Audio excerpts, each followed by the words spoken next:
ನಮಸ್ಕಾರ, ನ್ಯೂಸ್ 26ಗೆ ಸ್ವಾಗತ. ಹೊನ್ನೂರು ಗ್ರಾಮದಲ್ಲಿ ನರೇಗಾ ಯೋಜನೆ ಕಾಮಗಾರಿ ಜಿಪಿಎಸ್ ಫೋಟೋಗೆ ಕೆಲಸ ಮಾಡದೆ ಯಂತ್ರ ಬಳಕೆ. ರಾಜ್ಯದ ಪ್ರತಿಯೊಂದು ಗ್ರಾಮ ಪಂಚಾಯಿತಿಯಲ್ಲಿಯೂ ನರೇಗಾ ಯೋಜನೆ ಯಶಸ್ವಿಯಾಗಿ ನಡೀತಾ ಇಲ್ಲ. ಗುಣಮಟ್ಟ ಕಾಮಗಾರಿಗಳು ನಡೆಯದೆ ಕೋಟಿ ರೂಪಾಯಿ ದುರ್ಬಳಕೆ ಆಗ್ತಿದೆ.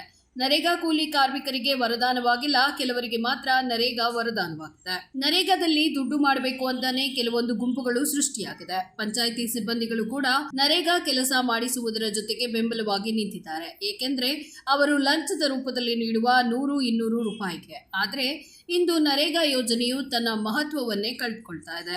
ನರೇಗಾ ಅಂದ್ರೆ ರಾತ್ರಿ ಪೂರ್ತಿ ಯಂತ್ರಗಳ ಮೂಲಕ ಕಾಮಗಾರಿ ಮಾಡಿ ಬೆಳಗ್ಗೆ ಕೂಲಿ ಕಾರ್ಮಿಕರನ್ನ ಆಟೋದಲ್ಲಿ ಕರೆದುಕೊಂಡು ಹೋಗಿ ಫೋಟೋ ತೆಗೆಸಿ ಮನೆಗೆ ವಾಪಸ್ ಕಳಿಸುವುದನ್ನೇ ನರೇಗಾ ಯೋಜನೆ ಅಂತ ಇಲ್ಲಿ ಕರೆಯಲಾಗ್ತದೆ.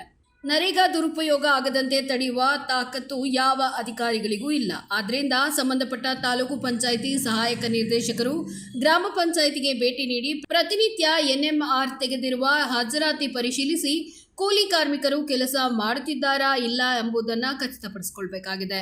ಈ ನಿಟ್ಟಿನಲ್ಲಿ ಜಿಲ್ಲಾ ಮಟ್ಟದ ಅಧಿಕಾರಿಗಳು ಕೂಡ ನರೇಗಾ ಯೋಜನೆ ಸದ್ಬಳಕೆ ಮಾಡಿಕೊಳ್ಳಲು ಸೂಕ್ತ ಕ್ರಮ ಕೈಗೊಳ್ಳಬೇಕಾಗಿದೆ. ಈ ಬಗ್ಗೆ ಜಿಲ್ಲಾ ಮಟ್ಟದ ಅಧಿಕಾರಿಗಳು ಯಾವ ಕ್ರಮ ಕೈಗೊಳ್ಳುತ್ತಾರೆ ಅಂತ ಕಾದು ನೋಡಬೇಕಾಗಿದೆ. ವರದಿ ಪುಟ್ಟಸ್ವಾಮಿ, ಹೊನ್ನೂರು, ನ್ಯೂಸ್ 26 ಕನ್ನಡ, ಚಾಮರಾಜನಗರ.